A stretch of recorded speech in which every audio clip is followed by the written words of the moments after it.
Bonjour les petites beautés et bienvenue à nouveau sur Système. Je suis extrêmement heureux de vous retrouver aujourd'hui puisque c'est un épisode qui a demandé tellement de travail. De pouvoir vous donner un ordre d'idée, c'est depuis le mois de mars que j'ai recordé cet épisode et ça a été pain in the ass, comme on dit ici au pays des caribous. Et quoi qu'il en soit, ça y est, c'est fait. Et je crois pas qu'il y ait grand chose qui soit périmé en termes de data. Mon invité du jour, c'est donc Théo Lyon. Il est entrepreneur, créateur du podcast Road to Scale et surtout, il est le fondateur de l'agence Kudak. Il a une très belle chaîne YouTube où il partage beaucoup d'insights, tant sur son domaine de prédilection qui est la publicité en ligne, que sur des différents sujets comme son marathon qu'il a couru, qui était d'ailleurs une vidéo extrêmement inspirante que je vous conseille. C'est typiquement le genre de profil qu'on aime sur ce système parce que il est au croisement, il est vraiment hybride entre le sport, le mindset et puis le business. Vous allez vraiment adorer l'épisode, je me suis régalé à le recorder, c'était vraiment trop cool. C'est le genre de personne avec qui on se connecte en ligne, on se connaît pas d'avant et en fait le contact passe directement et ça se passe super bien et on se tape des énormes barres pendant 1 heure et demie. Dans cet épisode, on va plonger dans l'univers de Théo et découvrir comment il a su mettre en place des systèmes hyper rodés pour réussir dans son business tout en restant au top physiquement et mentalement. On va donc apprendre comment il a structuré ses journées pour maximiser son efficacité, ce que ça veut vraiment dire pour lui d'être performant au quotidien, pourquoi il ne se laisse jamais distraire par des métriques externes. On va aussi parler de son parcours entrepreneurial avec Kudak, ses moments de doute et comment il les a transformés en force pour repousser ses limites. Vous allez aussi comprendre pourquoi la performance, selon lui, n'a rien d'absolu et dépend entièrement de ce qu'on veut vraiment accomplir. Et évidemment, bien plus. Vous allez voir, c'est une conversation qui va vous faire fumer le cerveau.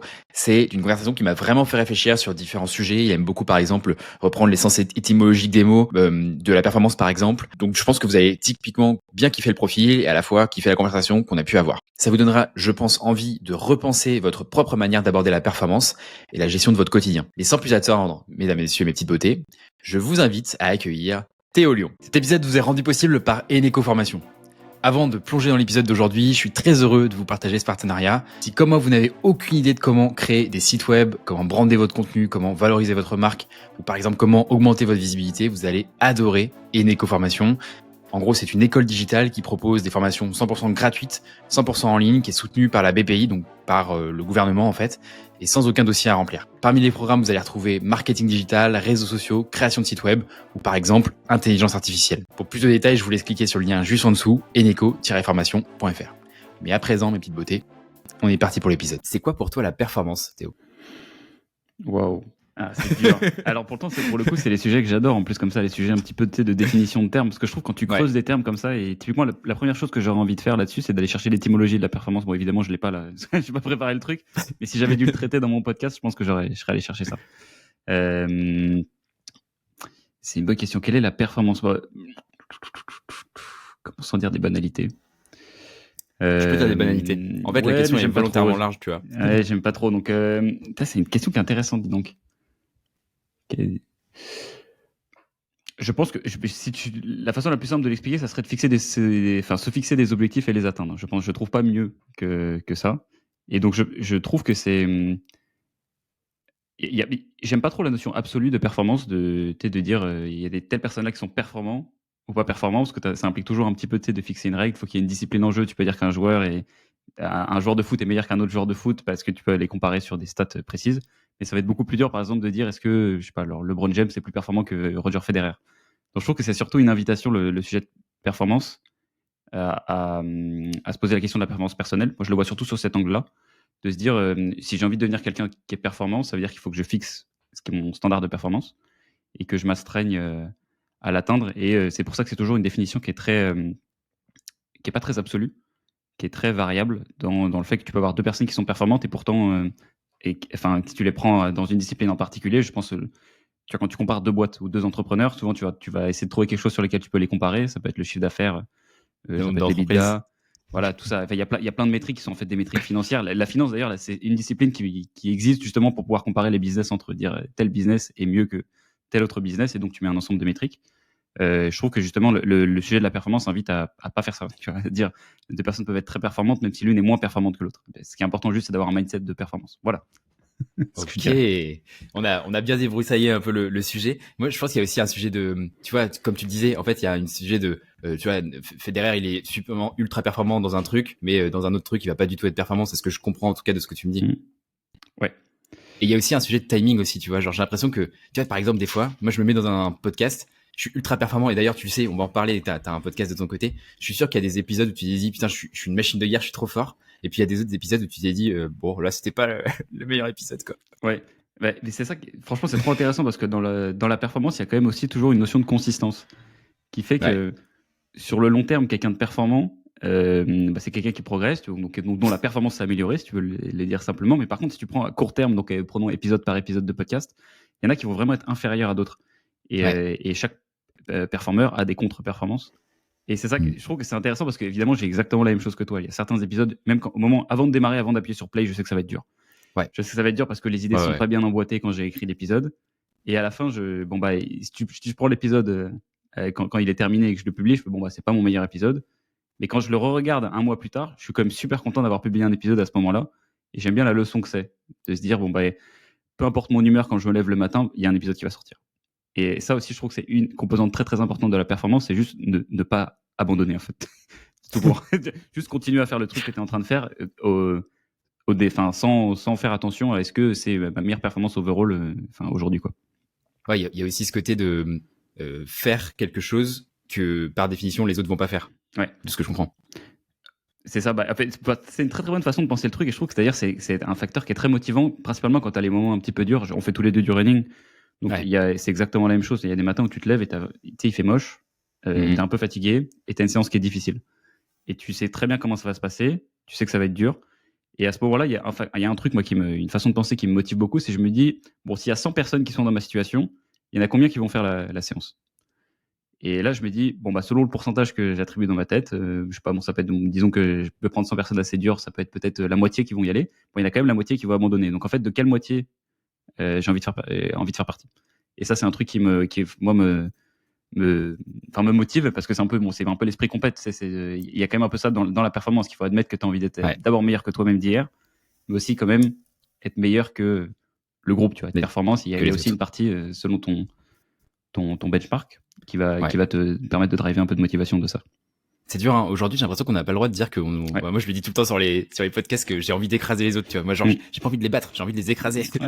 C'est dur. Et des fois, dans des épisodes, on m'a dit, mais attends, mais pourquoi tu dis ça et tout? C'est chaud. Ouais, mais c'est vrai.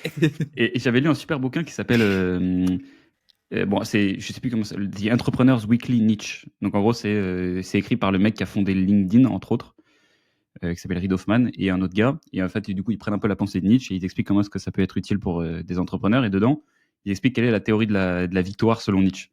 Et notamment, ils prennent l'exemple de Napoléon. Ils disent que Napoléon, il a gagné des victoires de façon tellement éclatante à certains moments que l'adversaire, il est même pas dégoûté, en fait. Il se dit, il admire, en fait, putain, je me suis fait battre à plat de couture, il y avait un niveau d'écart entre nous. Et en fait, la défaite, je trouve que si les gens, en fait, ont un peu de mal à tolérer la compétition, c'est parce qu'ils perdent souvent. Tu vois, c'est très très dur de continuer à faire partie d'une compétition quand tu fais que perdre. C'est très dur. Donc c'est aussi une invitation à trouver une compétition dans laquelle tu peux quand même avoir des victoires qui arrivent. Donc souvent, mais ça implique quelque chose qui est assez dur mentalement, c'est de se mettre dans la bonne ligue et parfois de se rendre compte que en fait tu pensais que tu étais un joueur de Ligue 2, non, faut peut-être que tu commences en CFA. Et ça c'est très très dur. Et il y a des gens qui préfèrent ne pas jouer que de repartir d'un petit peu plus bas. Et le mindset de compétition, en fait, c'est un truc duquel faut pas avoir honte dans driver de la satisfaction et surtout de la motivation. T'as quand même avoir envie de battre quelqu'un. Moi, par exemple, j'ai une petite rivalité avec un très bon pote qui s'appelle Jordan et qui prépare aussi le marathon là comme moi. Je suis sûr et certain qu'il y a des séances que je suis allé faire parce que j'avais pas envie qu'il prenne de l'avance sur moi. Et en fait, le problème que ça pose, c'est qu'il y a plein de personnes qui vont voir en fait cette opposition qui est très sectorisée en fait, parce que c'est dans un domaine. Donc là, on parle vraiment de running comme une supériorité genre absolue. C'est-à-dire que si en fait vouloir faire la compétition, c'est vouloir se hiérarchiser par rapport aux autres. Donc si je te bats dans telle discipline, ça veut dire que je suis meilleur que toi, et genre au global. Et les gens vont en fait penser ça et se dire mais non, mais il n'y a pas de hiérarchie et tout. Alors qu'en vrai, dans des disciplines, il y a des hiérarchies. Il y a des gens qui sont meilleurs que les autres. En entrepreneuriat, la même chose. Il y a des gens qui sont plus intelligents que les autres. Il faut pas faire le bisounours. Et je trouve qu'il faut admettre ce truc-là. Et plus vite tu l'admets, plus vite tu peux driver de l'énergie de la compétition. Ça me fait penser à plein de trucs. Et le premier truc, c'est quand j'étais plus jeune, je faisais beaucoup de karaté et j'étais un petit gros, moi. Donc j'étais toujours dans les catégories de poids les plus élevées. Et en fait, dans la catégorie de poids, on était 2 ou 3, tu vois, max. Et donc j'étais toujours premier ou deuxième. Ouais. Et en fait, ma mère, elle me disait, mais c'est pas grave en fait que tu sois deuxième sur deux. C'est juste qu'il y en a plein qui se sont pas présentés et donc par définition t'es en avance sur tous ceux qui ont pas show up quoi. Ouais. On disait pas show up mais t'as compris l'idée je pense. C'était déjà mindset. Show up. Ouais. Bah, t'étais le mec que je déteste. Moi, je faisais de la boxe, pareil. Moi, je suis grand plutôt. Grand et fin, donc je tombais contre je détestais tomber contre les petits gros, c'était horrible parce que je me faisais cogner tout le temps. Donc, je vois très bien que faut avoir des avantages. Et ouais, sur le côté compétition, il y a un sujet que je voulais creuser évidemment un peu plus tard, mais on peut en parler maintenant. Il y a ce côté creuser l'écart. Je pense que tu en as beaucoup parlé sur Rotten Million. Et est-ce que moi la question que je me pose et je suis tout à fait aligné avec ça.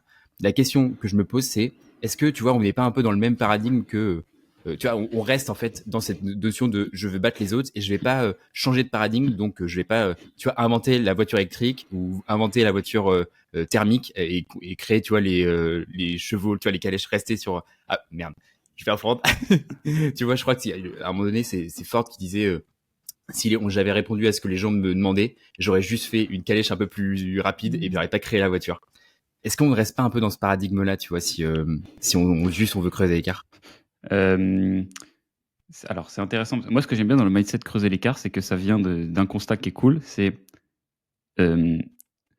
admettre. En fait, quand tu commences à accepter le point de départ, tu admets que tu es mauvais, tu admets dans un secteur en particulier, tu admets qu'il y a une hiérarchie. Donc, en fait, que quelqu'un est meilleur que toi, ou alors que toi, tu es meilleur que quelqu'un. Et donc, tu vas te dire, il y a une certaine partie des personnes dans cette catégorie. Donc, ça peut être reprenons le foot, hein, ça peut être les joueurs de CFA2 auxquels je ne veux pas appartenir. Je ne veux plus appartenir, je veux passer des ligues au-dessus.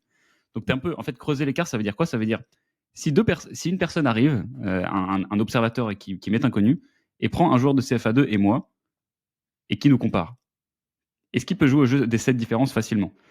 Et en fait, la mentalité creuser l'écart, ça t'explique que parfois, tu as moins creusé l'écart que ce que tu pensais sur les gens que tu désignes toi-même comme médiocre. Donc, c'est une invitation en fait, qui part d'un constat qui est sur tous les joueurs d'une discipline, mais qui en fait devient un constat personnel. Donc, en fait, la personne avec laquelle, in fine, il faut creuser l'écart, c'est toi. C'est toi-même. Donc, du coup, tu vas en fait chaque jour creuser l'écart, devenir de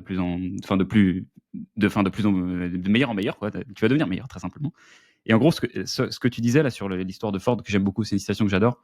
La première leçon évidente de cette citation, c'est complètement cassé du coup. Mais... Non, mais je sais plus ce qu'il disait. C'est si j'avais demandé aux gens ce qu'ils voulaient, ils m'auraient dit des chevaux plus rapides, je crois, ou un truc comme ça. Ouais. Et donc en fait, bon, la première invitation, la leçon de cette citation, c'est quoi? C'est qu'il faut surtout pas écouter ce que les gens te disent. Du moins quand tu fais du produit, c'est un peu évident. Mais ça fait, selon moi, pas mal écho à la notion. Il y a deux types d'innovations. Tu as les innovations incrémentales et les innovations fondamentales. Donc, comment prendre des petits exemples? Donc, les innovations incrémentales, ça va être ce qu'on fait par exemple nous dans les agences. Donc en gros, moi j'ai pas Kudak n'est pas une innovation de marché, j'ai pas découvert un truc de ouf, mais par contre j'aspire du moins à créer un truc qui est 10% meilleur que le numéro 2 ou que le concurrent. Et donc ça va en fait créer des business qui sont cool. Ça va être tu vas créer une bagnole qui consomme 10% moins, mais in fine c'est qu'une version X% mieux que la version de laquelle tu vas être meilleur. Et après tu as des innovations fondamentales, c'est par exemple quand tu inventes l'internet. Internet, ça change totalement le paradigme de ce qui se passe. Et donc, en fait, il y a pas mal de boîtes comme chez les GAFA, notamment, je crois que c'est chez Google, où ils ont un département. Alors, j'ai pas envie de dire de conneries, je crois que ça s'appelle X. En fait, c'est que ou 10X ou un truc comme ça. Ils bossent que sur des innovations qui coûtent énormément d'argent, mais qui ont le potentiel de reshape, tu vois, un paradigme. Donc, genre, ChatGPT, c'est la même chose. L'IA, c'est des trucs où quand tu inventes ce truc-là, c'est pas 10% meilleur que le truc d'avant, c'est 1000 fois meilleur. Donc, c'est-à-dire, ça change le paradigme. Donc en gros, pour revenir un peu sur ta question qui est est-ce que c'est compatible donc l'innovation fondamentale avec le fait de creuser l'écart, la réponse c'est oui et non, parce que creuser l'écart, je trouve que la façon de le rendre le plus actionnable possible, c'est de se dire comment est-ce que je suis un petit % meilleur chaque jour que la veille. Donc ce qui est super en fait avec le sport, c'est que ça lance très facilement cette démarche parce que tu peux mesurer bien, que ce soit à la salle quand tu soulèves tes poids, que ce soit sur Strava quand tu vas faire des séances, tu es capable de constater rapidement ce petit pourcentage. Mais ça reste que de l'innovation incrémentale. Là où se trouve l'innovation fondamentale dans cette notion-là, tu vois, d'amélioration personnelle, je trouve, c'est quand tu vas arrêter d'essayer de regarder les autres pour te comparer et tu vas essayer de regarder. Bon, alors, je vais vraiment prendre une comparaison entrepreneuriale parce que je trouve ça plus parlant. C'est quand tu vas arrêter d'essayer de regarder tes concurrents et tu vas regarder le client et tu vas essayer de découvrir un truc qui fait que les autres n'ont pas vu. Et donc, il y a un super bouquin qui s'appelle Small Data, qui est un titre qui, du coup, se fait par opposition à Big Data. Donc, en gros, c'est un consultant qui explique qui bosse pour des marques qui conseille beaucoup en marketing et en produits les boîtes, des grosses entreprises. Et en fait, il est payé pour aller dans des foyers, par exemple, observer les comportements des gens et en déduire des trucs qui vont produire des insights qui vont faire des milliards derrière. Et donc, par exemple, à un moment, il raconte dans le bouquin un moment où il conseille une marque, je crois que ça s'appelle, le nom est imprononçable, ça s'appelle Tally Weigel ou un truc comme ça. Et c'est une marque qui fait des sapes pour les jeunes filles, donc filles qui ont entre 12 et 16 ans. Et donc, en fait, il observe comment est-ce qu'elles consomment, comment est-ce qu'elles s'habillent, que, tu vois, comment est-ce qu'elles choisissent leurs vêtements. Et il se rend compte d'un truc, il se rend compte qu'une fille de je sais plus 14 ans aux US, ou je sais plus exactement où est-ce qu'il fait l'étude là, quand elle s'habille, en fait, elle envoie en moyenne, je crois que c'était genre 22 selfies à ses potes. Donc, ce truc-là, n'importe qui le voit, se fait OK, on s'en branle. Mais qu'est-ce qu'ils ont fait ensuite, c'est que chez Tally Weigel, là, dans les cabines d'essayage, en fait, ils ont mis des miroirs dans lesquels tu peux prendre des photos et que tu peux directement envoyer à tes potes. Et donc, quand ils essaient ils ont compris qu'un facteur fondamental de si une adolescente allait choisir un vêtement ou pas, c'est est-ce que ses potes vont le kiffer le matin. Et donc, ce truc-là, tu vois, c'est un truc que tu ne peux pas découvrir en regardant le concurrent qui va dire, OK, bon, bah, je vois qu'il fait tel vêtement qui a bien plu, donc je vais essayer de faire une version qui correspond bien à la mode, etc. Non, non. Quand tu regardes ton client, tu peux découvrir des trucs qui, la plupart du temps, vont fail. Tu vois, la plupart des choses qu'il propose, ce consultant, ça va fail. Mais parfois, tu vas trouver un truc que parce que tu as regardé ton client et tu l'as pris vraiment avec une analyse fondamentale, tu vois, de base, de pourquoi une personne fait ça, et bah, tu vas trouver quelque chose qui est fondamentalement différent. Alors, je ne sais pas dans quelle mesure est-ce que la comparaison est facile à faire avec la performance personnelle, des innovations fondamentales sur soi-même. Souvent, ça va être la façon la plus pratique et comparable que j'ai en tête, ça va être des changements de mindset. Je ne sais pas si ça nous est forcément déjà arrivé. Il se passe un truc dans ta vie où tu lis un bouquin qui te fait voir une situation différemment. Et ce truc-là, c'est une innovation fondamentale parce que ça te fait revoir tout le reste de ce que tu as vu différemment. Moi, quand j'ai lu Atomic Habits, ça m'a fait ça. J'ai compris pourquoi est-ce que pas mal des changements que j'avais essayé d'entreprendre avant n'avaient pas fonctionné. Donc, soit parce que j'avais foiré sur une des 4 étapes du modèle, quoi. C'est énorme. Pour te donner une petite anecdote que j'ai encore pas trop partagée, je crois, sur Système. En gros, c'est le moment d'épiphanie là où tu te dis, oh, en fait, j'avais pas du tout vu ce truc-là de cette manière-là. Moi, ça m'est arrivé en lisant la biographie de Matthew McConaughey que j'adore, que je vous recommande vraiment. C'est Green Lights, je crois, de mémoire. Et en fait, ce qu'il explique, c'est que moi, j'avais personnellement, quand j'allais en date, j'avais une crainte fondamentale du silence. Du moment où tu sais pas quelle question poser ou tu sais pas quoi dire, tu vois. Du coup, je préparais de ouf mes dates parce que j'avais trop peur de ce moment un peu gênant, tu vois.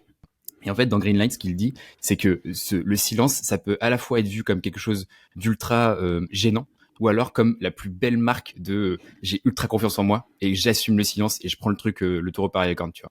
Et du coup, depuis, je me suis dit, bah en fait, ouais, en commercial, par exemple, quand tu mets du silence dans des calls, bah forcément, tu as des taux de conversion qui vont s'améliorer.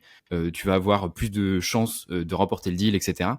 Donc, ce truc-là, en commercial, ne peut pas être un truc négatif, enfin positif, et dans le perso, être un truc négatif, tu vois. Du coup, je me suis dit, bon, bah, ok, mon cerveau a switché, et je me suis dit, ok, let's go.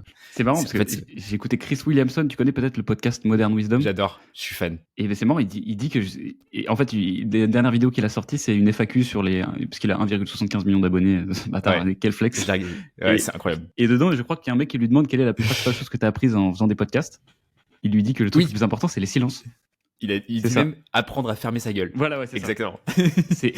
En fait, c'est incroyable parce que c'est vrai que quand tu te tais, en fait, en tant qu'intervieweur, ça m'arrive dans les broutilles commerce ou dans Enlève tes chaussures, bah, la personne, elle complète son propos ou alors elle reformule. Ouais. Et t'as des trucs que t'aurais. Parce que t'es toujours coincé derrière. Quand tu mets une question, en fait, finalement, tu donnes un angle et bon, il y a une marge d'interprétation, mais ça reste une réponse à la question que t'as posée. En fait, ça lui permet au gars de partir comme ça et c'est là où tu fais les échanges les plus intéressants. Comme chez Psy, hein. Ouais. Terrible. C'est terrible. On a les deep très rapidement. Je te propose de juste reparler un petit peu de Kudak et de ton business en fait. J'ai une question qui va aller droit au but. Tu vas aller faire les 10 millions ou pas? Alors, je pense que si je devais parier gun sur la tempe qu'on les fait ou pas, on va les faire. La question c'est quand. Notre target c'est de le faire en novembre 2024, donc ça se rapproche de plus en plus. On est en mars, donc il reste 8 mois à peu près.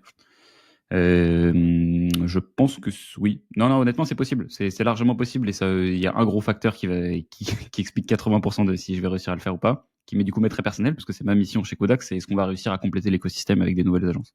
Parce que c'est ça qui bump le chiffre d'affaires de ouf. Donc il m'en faut 4. Il me faut 4 nouvelles d'ici la fin de l'année. J'en ai 0. Ok. Et du coup, tu cherches tout azimut. Est-ce que t'as des choses que tu peux partager un peu Ouais. En gros, j'imagine que c'est des choses qui vont compléter un peu ton offre de service avec ce que tu as déjà actuellement. Ouais, c'est ça. En Pour fait. les auditeurs, est-ce que tu peux peut-être placer ta proposition de valeur aujourd'hui? Ouais, Enfin, bien sûr. En gros, ce que tu fais. Aujourd'hui, moi, j'ai monté du coup à la base, c'était une agence d'acquisition qui s'appelle Kudak, c'est pour coût d'acquisition. Les gens comprennent pas vraiment, mais c'était ça le jeu de mots à la base. Et c'est devenu un écosystème d'agences. Ça veut dire que maintenant, il y a 5. C'est facile quand même comme jeu de mots en vrai. Bah, alors, il y a deux Ça va. catégories. Il y a ceux qui disent bah oui, c'est évident, et ceux qui disent ah putain. Et même des gens qui sont dans le marketing depuis très longtemps. Donc, Ah ouais, ok. Ouais. Je Voilà. ne leur prédis pas un grand avenir. Et pourtant, il y a des gens qui sont vraiment très très puissants qui n'ont pas compris. Waouh. Donc en gros, c'est devenu un écosystème d'agences dans lequel il y a 5 business units, donc 5 postes de revenus. Et donc en gros, voilà, donc ça fait à peu près notre record, c'est 417 par mois, donc 417 000 de chiffre d'affaires. C'est assez réparti. Notre plus grosse business unit, c'est la plus ancienne, c'est les ads qui fait à peu près 40% du CA. Et sinon, il y a les autres qui commencent à bien marcher. Et donc moi, mon play, c'est de réussir à rajouter le plus de business units possible dans cet écosystème. Et pour que ça marche, il faut qu'il y ait globalement 2 choses. C'est que soit il y ait des synergies immédiates avec le portefeuille client que j'ai déjà. Donc, il y a aujourd'hui à peu près 200 clients sur toutes les business units Kudak. Et il faut que le fondateur soit incroyable. Et c'est ça qui est le plus dur. Et incroyable, ça veut tout et rien dire, mais il faut que ça veut dire que ce soit un fit parfait dans la culture. Et donc en fait, on veut que les boîtes qui rejoignent l'écosystème, elles soient, enfin, on les met sur une trajectoire pour qu'elles puissent faire les 80 000 d'MRR en 12 mois, qui est une croissance quand même assez agressive pour une agence. Du moins au début, cette première phase de 0 à 80, faut la construire pour ça, parce que sinon, tu as plein d'agences qui restent un peu bloquées plus bas, mais qui sont des vaches à lait. Nous, on les construit pour que ce soit des boîtes en croissance. Et voilà, donc en gros, il faut que je trouve 4 personnes. Ok, et du coup, enfin, tu vois, d'instinct, je me dirais, toutes les histoires que j'ai vues de boîtes qui rachètent d'autres boîtes ou qui investissent dans d'autres boîtes, c'est pas forcément des success stories. Comment est-ce que toi, tu vas te prémunir de ça, tu vois, bon, je comprends qu'il y a le sujet des valeurs du fondateur, mais à part ça, est-ce qu'il y a d'autres sujets de vigilance de ton côté? Ouais, c'est intéressant parce que moi, je suis assez d'accord avec toi aussi. J'ai pas vu beaucoup de moves de rachat.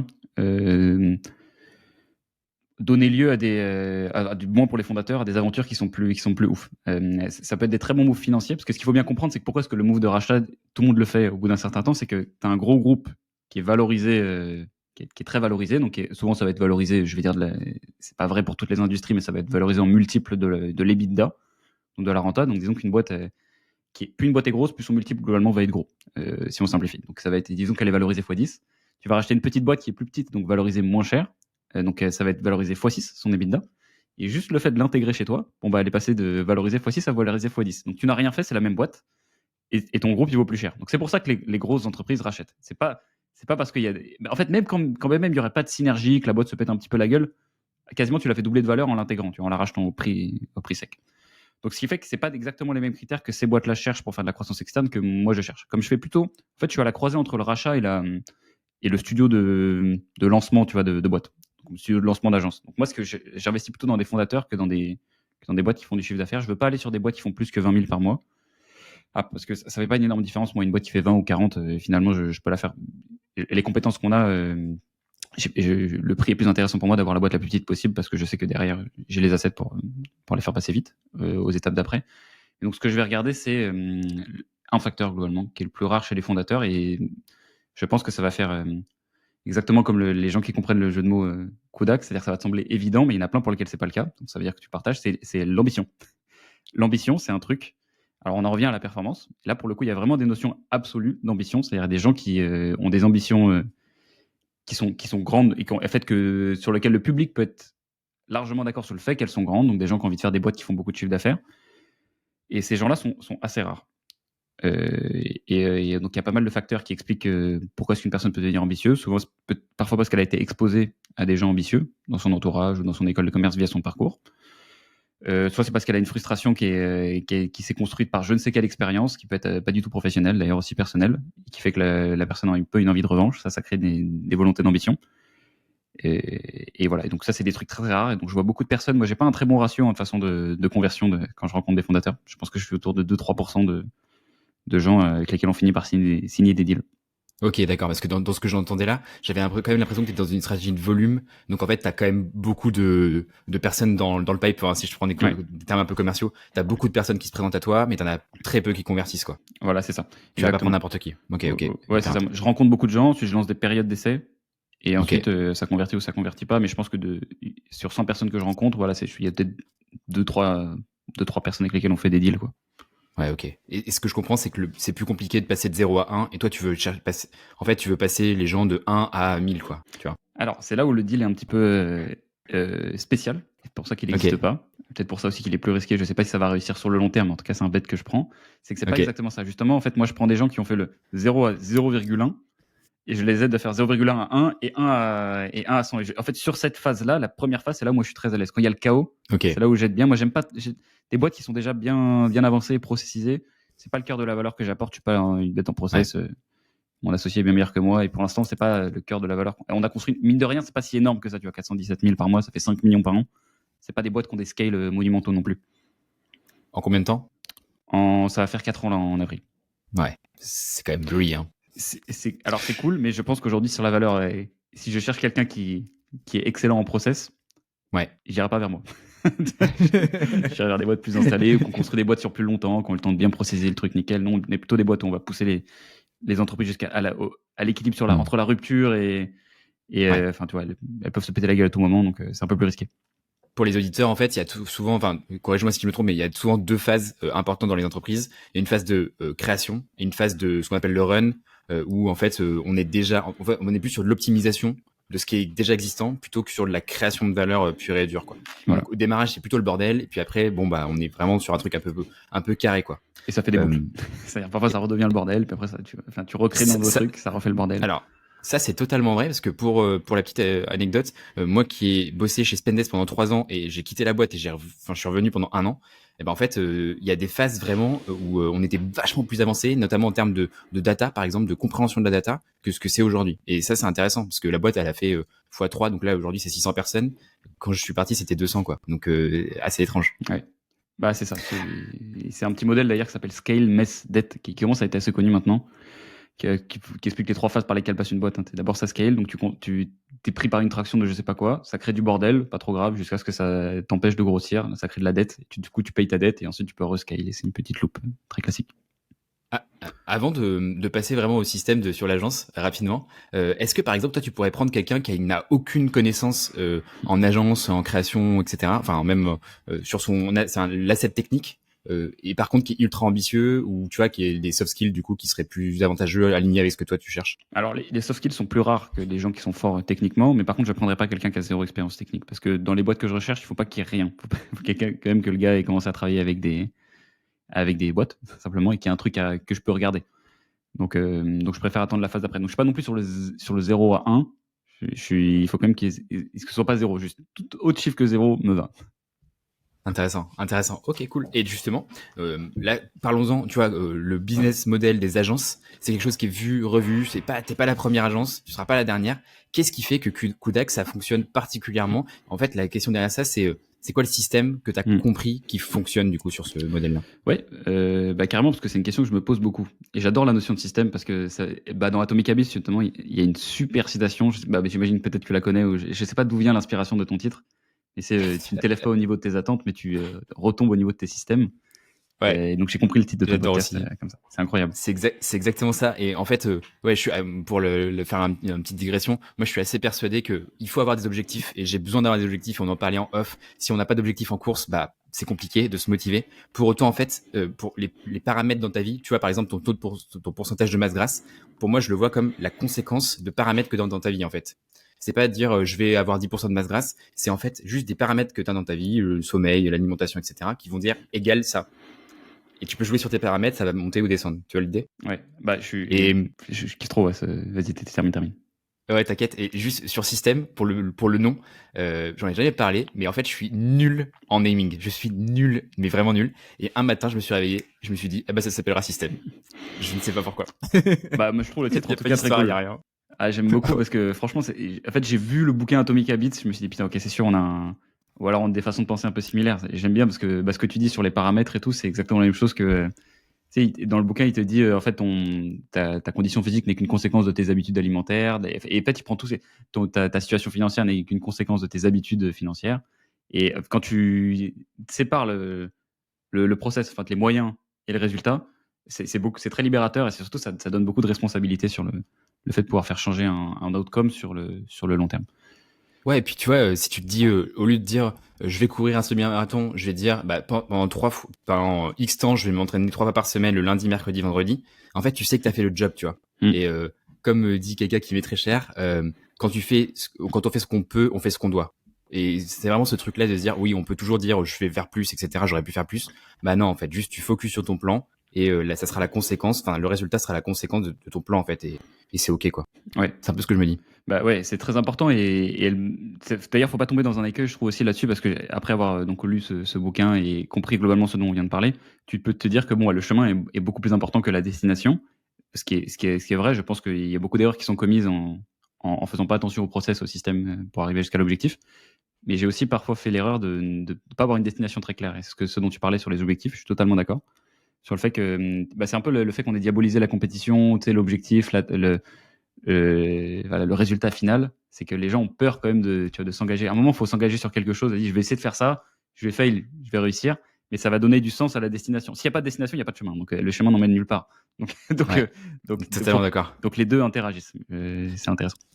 Totalement Voilà. d'accord. Et pour digresser encore, et c'est la spécialité du podcast, là je déménage dans 3 semaines au Canada, donc c'est un truc qui est censé être hyper stressant, tu vois. Bah bizarrement en fait, j'étais 1000 fois plus stressé pour mon objectif du semi-marathon que pour mon déménagement. Pourquoi? Et parce qu'en fait, il y a mon manager qui est participé au semi-marathon et qui avait prévu de faire le même temps que moi. Et du coup, je me suis dit, il faut absolument que je le fume, quoi. Tu l'as fumé? Je l'ai fumé. Ah oui. Je t'embrasse, Chabi, si tu écoutes ce podcast. Aïe, aïe, aïe. Et du coup, si on revient sur la question d'origine, quel est le système que tu as compris sur les agences qui fonctionnent a priori, quoi? C'est quoi les clés de compréhension que tu peux donner là-dessus? Bah, je peux te dire ce sur quoi nous on a construit. On a construit en fait Kodak sur un certain nombre d'avantages comparatifs qui ont été construits dans le temps. Le premier, c'est sur l'expertise. Donc en gros, tout le monde te dit ouais, je suis l'agence la plus experte, je suis meilleur que tous les concurrents que tu vas voir en appel d'offres. Nous, ce truc-là, on l'a mis à l'épreuve de la réalité en essayant d'aller s'inspirer de ce qui se faisait en dehors de France. Donc en fait, quand on nous demande pourquoi est-ce qu'on est meilleur, on va dire bon bah écoute, on a vu telle chose, telle chose, telle chose avant tout le monde sur le marché français. Donc j'ai des exemples assez concrets de positionnement qu'on a réussi à prendre avant nos concurrents. Donc par exemple, ceux qui suivent un peu la pub sur Facebook, aujourd'hui c'est largement connu que la performance d'une campagne vient de son élément créatif. C'est un facteur très déterminant. À l'époque, c'était pas du tout le cas parce que c'était une plateforme très technique, Business Manager. Et donc, on croyait qu'en appuyant sur des boutons par-ci par-là, ça faisait exploser les performances. Donc, ce truc-là, on l'a importé très vite en ayant un studio créatif dans l'équipe. Et ça a drivé notre première croissance. Donc, c'est en fait un positionnement, une expertise qui est un peu différenciante et qui est targetée à une niche en particulier. Nous, c'était les DNVB, donc les Digital Native Vertical Brands, les boîtes à la Asphalt, Slip français et tout, etc. Des boîtes qui sont nées en ligne et qui drivent une énorme partie de leur business via leur e-commerce. Donc ça, c'était la première chose. Et donc c'est un mindset qu'on n'a jamais perdu et qu'on continue à essayer de travailler aujourd'hui sur des nouvelles expertises, donc le tracking, la data et tout. Donc c'est la première chose. Il faut quand même que tu aies un facteur un peu différenciant qui fait que si quelqu'un te demande pourquoi est-ce que tu es meilleur au point de vue technique, tu peux répondre à cette question. Et une fois que tu as cette pierre angulaire, qui est la pierre fondatrice, et si tu n'as pas ça, ça sert à rien de passer aux étapes d'après, là tu peux construire d'autres avantages. Donc le second qu'on a construit, c'est en fait de réinventer le canal d'acquisition. Une agence, naturellement, en fait, c'est souvent construit sur un nombre assez limité de canaux d'acquisition, donc canaux d'acquisition client. Tu as la prospection, donc ça va être de la chasse pure. Tu as des gens qui sont excellents en chasse et qui arrivent à signer beaucoup de clients. Et ça, c'est un truc qu'on n'arrive pas trop à faire. Il y a le bouche à oreille. Donc ça, c'est des agences. Donc par exemple, un McKinsey aujourd'hui va beaucoup vivre plus de sa réputation que de campagnes de cold emailing qu'ils pourraient faire mais qu'ils ne font pas. Et la troisième chose, ça va être le network. Donc c'est pour ça que tu as des fondateurs d'agences qui sont très bons souvent quand ils partent de régie. Donc ils ont travaillé chez Google, ils ont travaillé chez Facebook. Ils partent monter leur agence, ils ont un super network qui leur permet voilà, de se faire présenter à des gens et de directement passer des échelons qui vont être très compliqués pour une personne qui démarre sur le secteur. Donc globalement, si je caricature, c'est les 3 leviers. Ça, nous, on n'a employé aucun de ces 3-là, mais si maintenant, aujourd'hui, on commence à avoir les 3, c'est parce qu'en fait, en dessous, on s'est dit, écoute, nous, on va faire comme un influenceur B2C, et on va dire que notre agence est incarnée par son fondateur, donc moi, et le fondateur va montrer tout ce qui se passe dans l'agence. Donc, va montrer ce qu'il fait, va montrer pourquoi est-ce qu'il fait, enfin, ce qu'il fait donc dans l'expertise, va montrer pourquoi est-ce qu'il monte la boîte, et je vais jouer totalement le play de je vais être la face, je vais incarner ma boîte. Et ce truc-là, en fait, comme j'étais pas excellent, pour être honnête, dans le truc que je faisais au début, c'est juste que j'étais le seul. Donc du coup, c'est voilà la nature horreur du vide, et donc ça fait comme un genre de magnet, c'est-à-dire que les gens qui prenaient leurs décisions avec une personne qui publiait du contenu sur YouTube ou LinkedIn, bah, ils avaient qu'une seule solution sur le marché, c'était moi. Donc c'est devenu la seconde phase du système. Et la troisième phase, la troisième pierre, c'est un genre de triangle, c'est que ce qui va constituer l'expertise d'une boîte, c'est certes les connaissances qui vont être diffusées via la culture et via les process, mais c'est aussi les gens. Donc aujourd'hui, il y a un énorme problème sur les agences, c'est qu'on se bat tous pour les mêmes talents. Donc ça veut dire que l'agence qui arrive à créer la plus de préférences de marque, donc de marque employeur, remporte en fait tous les talents, et donc derrière une meilleure rétention client, et en fait finalement une équation économique qui est beaucoup plus saine. Et donc c'est là où en fait on a construit l'environnement de travail Kodak pour qu'il soit attirant sur une toute nouvelle démographie de gens qui sont forts en digital, que les autres agences naturellement n'avaient pas identifié. C'est les jeunes qui sont formés sur Internet. Donc ces gens, souvent, ils ont entre 20 et 25 ans.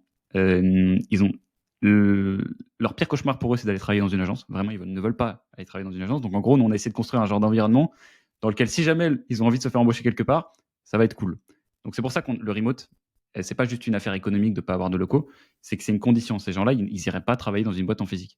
Et donc ça nous permet en fait de nous ouvrir à tout le marché français des talents et d'aller chercher des gens qu'une autre agence aurait forcé à venir à Boulogne ou à Levallois, parce que les agences sont là-bas. Et voilà, ils sont dans la Creuse, exactement. Qui vivent leur meilleure vie dans les champs, tu vois. Et donc, tu as des experts qui sont partout en région, et donc ceux-là, on arrive à les attirer. Donc aujourd'hui, ça nous crée un avantage comparatif sur la quête de talent. Voilà, donc c'est les trois trucs. Donc en gros, si je récapitule, l'expertise, la symétrie d'information, le remote, donc la culture de boîte qui attire les talents, et le canal d'acquisition via le contenu. Sur la deuxième partie du coup, où c'est toi qui incarne Kodak et qui génère ta prospection via ta création de contenu, l'intuition que je me dirais, c'est t'as pas peur que tu sois trop assimilé du coup à Kodak, et que tu vois, si demain, bon, je crois pas que ce soit la dynamique, mais si tu as envie de vendre la boîte par exemple, bah tu perdes un peu en chiffres, en valorisation, par le fait que ça soit indissociable de ton image. On voit beaucoup les Gary Vee, par exemple, qui sont effacés, tu vois, justement, dans cette dynamique-là, par exemple.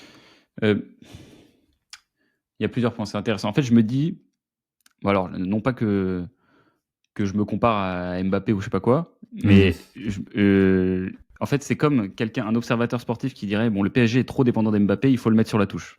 D'accord. Ok. Alors, je veux pas prendre, non pas que justement toute la boîte en fait ne repose pas sur moi. Et j'aurais pu d'ailleurs commencer par là, dans le fait de dire que la dépendance à Théo aujourd'hui, elle est pas sur l'opérationnel. Je fais rien dans l'opérationnel, donc je me suis mis au service du marketing pour laisser les gens gérer. Donc en fait, la boîte tourne sans moi. Je peux partir en vacances, tout roule. Et ensuite sur le marketing, moi je sers pour la brand awareness. Aujourd'hui, quand on regarde nos canaux d'acquisition, maintenant c'est le bouche à oreille qui est le premier. On l'a mesuré. Ok. C'est bouche à oreille. Ensuite, c'est YouTube, et ensuite, c'est LinkedIn. Voilà. Donc aujourd'hui, je suis un peu genre il y a un feu qui brûle, c'est comme si tu avais un poêle allumé, le poêle il chauffe la pièce, il pourrait fonctionner comme ça très longtemps, et moi, je suis en fait les petites bûches que tu vas remettre de temps en temps. Mais le truc pourrait continuer à s'alimenter tout seul. Donc, en fait, je me dis, certes, c'est vrai qu'en fait, les boîtes qui sont très dépendantes de leur fondateur, forcément pour un racheteur, lui, il va se poser la question de qu'est-ce que je rachète. Et donc, si une trop grosse partie de la valeur est comprise par son fondateur, donc soit il va racheter le fondateur, donc il va te loquer, soit il va pas racheter la boîte. Et en fait, je me dis là-dessus, ça implique deux choses. La première, c'est que j'ai très très intérêt à kiffer ce que je fais, parce que dans tous les cas, je vais y être lié très longtemps, probablement par un racheteur. Et la seconde chose, c'est que, en fait, disons, reprenons les histoires de multiples de l'EBITDA. Donc en gros, c'est comme ça que ça va se traduire. Il va dire, ok, bon, bah, ta boîte, je vais la valoriser x10 l'EBITDA, mais parce que tu es très dépendant du fondateur, je vais plutôt mettre x8. Ce truc-là, je me dis que normalement, ça veut dire que mon implication dans la boîte doit être supérieure à 2, au multiple d'EBITDA. Ça veut dire que je dois produire tellement de valeur d'EBITDA, donc mon EBITDA doit être tellement supérieur grâce à ce que je fais, que finalement, le fait qu'on ait diminué mon multiple soit pas très grave. Et donc, c'est ça. C'est pour ça qu'en fait, je pense qu'il faut admettre parfois tu es dépendant. Moi, pareil, je suis dépendant de plein de talents chez Kodak qui sont très importants. Et ça me pose pas forcément problème. Et justement, je pense que c'est pour ça que j'ai plein de concurrents qui se lancent pas. C'est parce qu'ils se disent la même chose. Et en fait, c'est aussi très dépendant du fait qu'ils ont construit leur boîte souvent pour la revendre. Moi, j'ai pas construit ma boîte pour la revendre. J'ai construit pour la garder le plus longtemps possible et m'en séparer le jour où j'ai envie de faire autre chose. C'est tout. Ouais. Voilà. C'est ça aussi, tu vois. Moi, j'aurais été hyper à l'aise que tu me dises, bah moi, en fait, j'ai pas du tout envie de la vendre. Je veux la faire grossir. J'ai une énorme ambition. Je pense qu'il y a un marché qui est colossal sur qu'en sur le marché francophone. Et puis voilà quoi. Je pense que c'est aussi une bonne réponse, et merci pour sa franchise quoi. Ok, trop cool. ce que je te propose, c'est de reconcentrer un petit peu plus sur toi. Bon, je pense qu'on a déjà compris un petit peu qui t'étais, etc. Mais ce que j'ai envie de comprendre, c'est, tu vois, tu t'insistes beaucoup sur le fait de se scaler soi-même. Et c'est un peu ta punchline. En parallèle de ça, quand on écoute Road to 10 Million, par exemple, on a l'impression que tu fais un peu à l'arrache, tu vois. Le soir, des fois, t'enregistres à minuit, t'as tes problèmes de micro, tu vois. T'es un peu à l'arrache, quoi. Pourtant, moi, mon intuition, c'est de se dire que ça, c'est pas vrai. T'es pas du tout à l'arrache. Et du coup, ma question, c'est, il y en a deux, et je fais beaucoup de détours. La première, c'est, ça ressemble à quoi une journée de Théo Lyon? Et deux, c'est quoi le système pour te scaler toi-même? Alors, je vais commencer pour répondre à la première question. Une journée de Théo Lyon, la première chose, c'est que déjà, je dors longtemps. Enfin, je dors bien 7-8 heures, parfois 9 quand il faut. C'est numéro 1 dans la liste des priorités. Quand je me couche tard, je me cale le réveil. Ok. Donc, je me réveille souvent vers les coups de... je suis dans une phase où je me réveille plutôt à 14 heures. Genre, t'imagines? Au calme. Non, je me réveille plutôt à 8 heures, entre 8 et 9 heures. Je veux pas faire le early bird, même si j'ai eu des phases où je le faisais plus. Ouais. Ensuite, ça commence souvent par... je vais avoir quelque chose qui implique du contenu quelque part. Donc, soit ça va être la rédaction d'un post LinkedIn, soit ça va être review une vidéo. Et je fais mon travail de CMO de la boîte. Ok. Et après, s'enchaîne. Le matin, souvent, c'est des phases où j'en profite. C'est là où je suis plus concentré, donc j'essaie de faire les travaux un peu lourds. Je commence toujours mes semaines en ayant 4-5 tâches que je veux accomplir cette semaine, pas plus, entre 3 et 5. Et je me concentre dessus, donc je les fais les matinées. Et après, l'après-midi, le but, c'est de donner mon avis sur le travail de mes managers. Donc ça va soit être des points de suivi, soit review des trucs qui vont m'être envoyés. Je suis pas impliqué dans toutes les décisions, mais j'en vois quand même beaucoup. Et le but, c'est d'avoir toutes les bonnes informations sur le royaume, en fait, vu qu'en plus on est en distanciel. Pour pouvoir prendre des décisions moins de merde possible. Et en fait, mon travail, finalement, ça va être de prendre des décisions. Donc, c'est pour ça aussi que je mets le sommeil aussi haut. Parce que parfois, j'ai quand même un premium à avoir l'esprit clair, plus qu'à travailler longtemps. Et tu vas travailler longtemps, va pas te permettre de prendre forcément des meilleures décisions. Ce qui est important, c'est d'avoir beaucoup d'informations et un esprit clair quand tu prends la décision. Donc voilà. Donc, c'est à peu près à ça que ça ressemble. Et puis, ça termine. Ah oui, bon, il y a du sport qui va se plugger soit le... J'avoue, je suis pas très régulier sur le moment où je fais le sport. Soit c'est tôt le matin, Ah, c'est marrant ça. Soit c'est le midi, soit c'est le soir. Mais en tout cas, c'est prévu. Le dimanche, je sais à quelle heure vont être toutes mes séances de sport. Ah, d'accord. Donc, je sais que je vais courir ce soir à 19h. Je sais que je vais aller à la salle après manger. Je connais toutes les séances, mais elles sont jamais aux mêmes horaires parce que mon emploi du temps change beaucoup. Notamment à cause des déj. Des déj, principalement. Forcément. Sur 100 séances, trucs prévus, on va dire, combien il y en a qui sautent? Il y en a quand même quelques-unes. Il y en a beaucoup qui bougent au milieu de la semaine. Mais tu les fais. Ouais, c'est ça. Mais qui sautent, il y en a pas beaucoup. Il y en a quand même. Je fais 4 séances, 4 séances de sport synchroning en ce moment. Wow. J'en saute une max. C'est énorme. C'est la prépa marathon, mais je vais pas continuer comme ça éternellement. Dans 5 semaines, je vais ralentir les running. Là. Attends, tu t'entraînes 9 fois par semaine? En ce moment, oui. J'ai monté graduellement, quoi. Ah ouais. Ah oui, t'es un sportif de haut niveau en fait. Pour encore 5 semaines. Oui. Là, je me rends compte que c'est pas tenable. Je commence à faire une overdose. Ah ouais, ouais, overdose et puis même, je sais pas, sur 1 mois, 2 mois, 3 mois, c'est ok. Et après, tu crames, non? J'ai plutôt tendance à. J'ai constaté l'inverse sur mon corps. J'étais j'étais dans le mal au début, puis après le corps il s'adapte. Ok. Sur le running principalement, où ça fatigue beaucoup au début, mais. Entre souffrance et souffrance, tu souffres quoi. Souffrance. Ouais. Et du coup, est-ce qu'il y a d'autres systèmes que tu as mis en place, d'autres choses que tu as mis en place pour justement avoir ta clarté d'esprit, prendre des meilleures décisions, te sentir bien, quoi, tout simplement? Ouais, alors j'ai plein de choses. Alors non pas que je les respecte assidûment chacune d'entre elles, mais j'ai un peu identifié ce qui déterminait ma clarté d'esprit. Le number one, je le rappelle, c'est le sommeil. Donc le sommeil, ça veut dire quoi? Ça veut dire que j'ai une heure à laquelle je m'astreins à être dans mon lit. Au moins dans mon lit, pas forcément à dormir, mais je suis à 22h30, je suis dans mon lit, je peux faire ce que je veux, mais je suis dans mon lit. C'est tout. Et après, naturellement, je finis par écouter. Enfin bref, je m'endors avec un podcast. Et je finis souvent par dormir assez tôt. Voilà. Toujours la même chose. Je fais aussi assez gaffe à ce que je bouffe. Notamment, j'ai remarqué que il y a des aliments en particulier qui te font avoir l'esprit pas clair. Les gros glucides le midi. Tu vois, quand t'as bouffé une bonne pizza ou un énorme plat de pâtes, ça te fume. Quel plaisir. Ça te tue, tu t'éclates l'après-midi. Ouais. J'essaie de limiter. Et j'avais maté un truc qui marche assez bien d'ailleurs. Je sais pas si tu connais Glucose Goddess, où j'ai retenu. J'en ai entendu parler la semaine dernière. Je crois qu'elle commence à devenir super populaire. Mais elle a des millions d'abonnés, c'est incroyable. Ouais. Et elle dit un truc, c'est qu'il faut manger j'ai retenu que ça, il faut manger les légumes en premier. Légumes, enfin bref, tu commences par ça parce que ça tapisse et ça t'empêche d'avoir ça tapisse, je crois, le système, mes couilles, et du coup, ça t'empêche d'avoir les pics d'insuline, qui sont les trucs qui sont un peu, tu sais, les caféines crash, en gros, le truc qui fait le brain fog. faut que je l'invite, même si elle me répondra sûrement pas. Je crois qu'elle est dans la stratosphère, elle, ouais.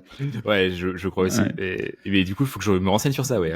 Parce que j'adore la pizza, moi, perso. Genre, tu me mets en italien, matin, midi et soir, aucun problème. La même. Donc j'essaie plutôt quand je le fais plutôt le soir. Mais bon après tout ça, ce sont des objectifs. Le but justement, c'est moi j'essaie de pas avoir des objectifs de perfection sur tous ces trucs-là. Je me dis, Ouais. je veux le faire. Par exemple, mon objectif de coucher, je veux le faire 4 fois sur 7 par semaine. Donc c'est un peu plus Ok. que la moitié, mais c'est pas beaucoup. Je sais que le week-end, ça va être un peu dur. Ça, t'es balèze, hein. Parce que, tu vois, typiquement, moi, c'est soit on, soit off. Hmm. Soit je me dis, j'arrive à me coucher comme je veux, bien, tout le temps. Soit 4 sur 7, ça marche pas, tu vois. C'est comme boire un verre de vin, tu vois. Mm. C'est impossible. Tu me donnes la main, moi je prends le bras. Enfin, tu vois, c'est impossible. Un carré de chocolat, impossible. Ouais. Soit j'en mange pas, et soit j'en mange. Bah, il y a les deux modes. Et c'est souvent le truc qui est assez commun chez les gens qui sont assez compétiteurs. Donc, tu vois, je pense que tu fais partie de cette catégorie-là, tu vois, de gens qui ont envie de performer. C'est qu'ils sont très manichéens. C'est-à-dire, soit Ouais. je suis à balle, full prépa, soit je fais rien. Et entre les Mhm. deux, la zone est très dure. Et en fait, j'aimais bien James Clear, encore une fois, dans Atomic Habits. Il dit Don't let a bad day turn into a bad week. Donc, Ouais. ne laisse pas une mauvaise journée finir une mauvaise semaine. Et la mentalité manichéenne, moi, je l'ai surtout vu agir sur moi là-dessus. C'est-à-dire que je peux avoir 2 mois dans lequel le matin, je me réveille à 7h, je vais marcher, je vais courir, je fais mes trucs.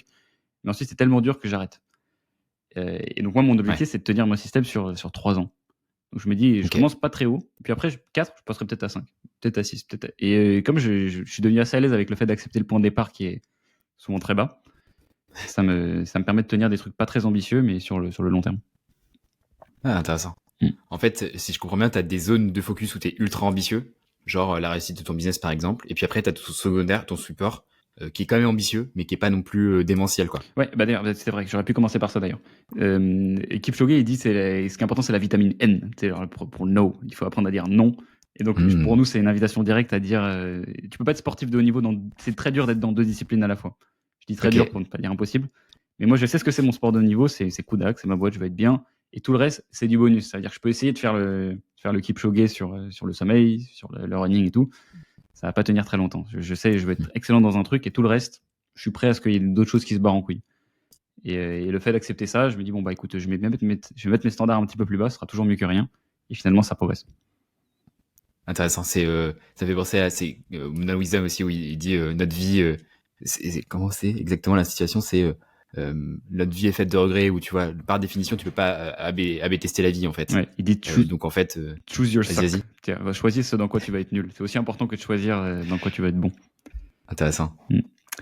Il y a aussi, est-ce qu'il y a d'autres sujets que tu as bon, je crois que tu avais parlé aussi des compléments alimentaires. Oui, c'est vrai. Enfin, tu vois, il y a pas mal de choses aussi qui vont. Ouais, c'est vrai, supporter tout ça. faut que je me souvienne. Oui, complément alimentaire, c'est T'inquiète. vrai que c'est bien dans les routines depuis 6 mois. J'en prends tellement que Ouais. je compte plus. J'ai matin, midi, soir. Donc, tu veux que ça te liste des trucs non, t'inquiète. Je vais pas te demander ça, mais juste se dire aux auditeurs qu'en fait, oui, c'est tout un. En fait, c'est très holistique. Hein, c'est pas la prise de décision. En fait, la santé physique, ça va impacter. Enfin bref, il va y avoir des liens avec tout, quoi. Donc, essayer ces chakras un peu ouverts, se dire toutes les micro trucs que tu as dans ta vie, ça va impacter forcément sur d'autres versants. Il y a un autre truc que pour compléter justement, et surtout, je pense que ce qui serait utile pour un auditeur, c'est de se dire que c'est pas impressionnant en fait à regarder sur quelqu'un qui. Tu regarderais, je pense, la vie de Kipchoge. En fait, sa vie, elle est pas très compliquée. Il fait pas des trucs de ouf auxquels personne n'a pensé. Il dort bien, il bouffe bien, il court. C'est tout. Mais sauf qu'il le fait depuis très longtemps et il le fait avec beaucoup d'intensité à chaque fois. Ouais. Donc il n'y a pas vraiment de secret, quoi. C'est ça, je crois que c'était, je sais plus où est-ce que j'ai vu ça, c'était peut-être chez toi d'ailleurs. En gros, c'était, il faut avoir l'enseignement, la connaissance le plus tôt possible dans sa vie. Par exemple, en investissement, il faut avoir l'asset du knowledge, de la connaissance le plus tôt dans sa vie, parce qu'en fait, tu peux directement l'implémenter le plus rapidement dans sa vie, et donc ça va avoir des répercussions le plus tôt dans sa vie. Mais ouais, complètement. Il y a un autre sujet que j'avais pensé dans ton système, et je pense que, je sais pas si tu l'as conscientisé, mais c'est l'accountability que tu as mis en place avec ton serveur Discord, je crois. Ouais. Moi, c'est un sujet qui revient énormément dans tous les épisodes. C'est en fait, plus que d'avoir des connaissances avec un mentor ou quoi que ce soit, c'est devoir rendre des comptes, le sujet. Et c'est difficile, en fait, notamment par exemple en remote, où en fait, t'es un peu tout seul avec toi-même. Moi, par exemple, dans mon groupe de potes, tu vois, je suis un peu seul dans ce délire création de contenu très ambitieux, etc. Comment tu fais, toi, pour te rendre accountable ? Ouais, c'est un point qui est très important. En fait, tu me fais réaliser en me posant la question que j'ai oublié plein de choses dans la réponse à la question sur mes systèmes. Mais tant mieux, ça me donne l'occasion d'en parler. Donc oui, dans le accountability, c'est hyper clé. Et le accountability, je pense, ça marche envers 2 personnes. Toi-même et un petit groupe de personnes que toi tu n'as pas, mais qui est très précieux quand une personne peut l'avoir. C'est une personne qui partage un petit peu soit un objectif qui est le même que le tien, soit des objectifs ambitieux mais dans d'autres choses. Parce que finalement, c'est un peu toujours les mêmes choses qui permettent d'arriver derrière au truc. Donc moi, je le fais. Le accountability personnel, ça peut se faire classiquement si vous n'avez pas de serveur Discord, vous pouvez le faire juste dans un petit journal. Le journal sert très bien à ça, de se fixer, d'écrire sur un papier. En fait, écrire sur un papier, ça retire tout le bullshit de l'équation. Vous pouvez pas questionner le fait que vous vouliez vraiment, vous décidez un truc un dimanche et le dimanche d'après vous dites non, mais en fait c'était un objectif de merde. Quand tu l'as écrit sur un papier, t'as écrit ceci n'est pas un objectif de merde, je veux atteindre ça. Tu peux pas te mentir. T'as atteint ou t'as pas atteint. Et donc faut être prêt à perdre. Donc je le faisais au début un peu dans un journal, mais j'avais beaucoup de mal à être assidu et aujourd'hui je le fais via ce serveur Discord où tous les jours je vais loguer est-ce que j'ai fait les trucs qui sont mes habitudes du quotidien. Voilà, donc ça c'est la première chose. Et l'accountability envers les autres, moi j'ai la chance, c'est pour ça que je value Kudak énormément, c'est parce que mon cercle proche chez Kudak, qui sont souvent donc les managers, ou alors les gens qui sont arrivés au début, ont des ambitions qui sont assez similaires aux miennes. Donc finalement, on a tous envie de se chauffer à faire des trucs assez stylés.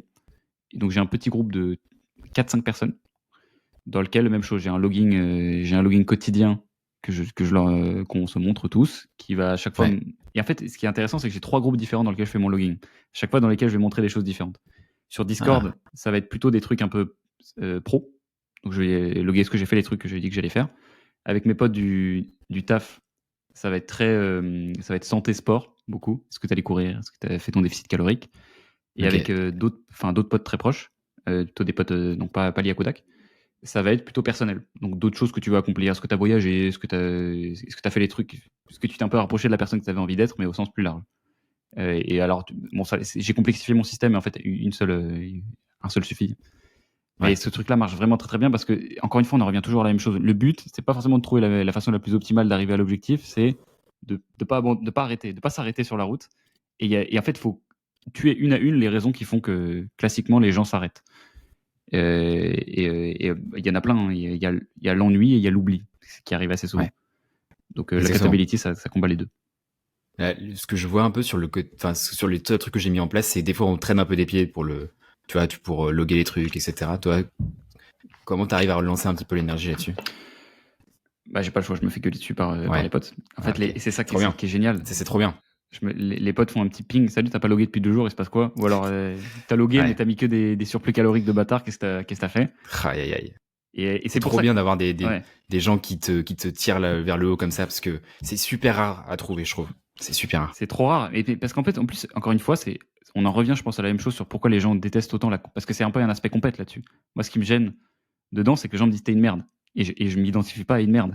J'ai dit que j'allais faire un truc et j'ai envie que ma réputation envers moi-même, ce soit celle d'une personne qui fait les trucs qu'il a dit qu'il allait faire. Et c'est ça qui est très dur, c'est parce que ça implique parfois d'accepter que quelqu'un te dise t'es une merde.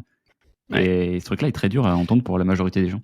Donc quand t'es pas prêt à l'entendre, souvent ça va te poser problème dans le fait d'être assidu sur le long terme sur quelque chose. Du moins j'ai l'impression. Trop cool. On va arriver dans la dernière partie de l'échange, si tu as encore quelques minutes devant toi.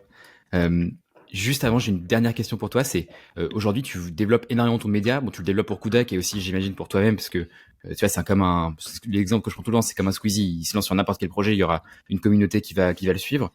Pourquoi c'est important, même critique, de développer un média pour toi? Hop, je vous arrête une seconde. Cet épisode vous est rendu possible par Système Diète. Tu as l'impression que toutes les informations sur la nutrition se contredisent.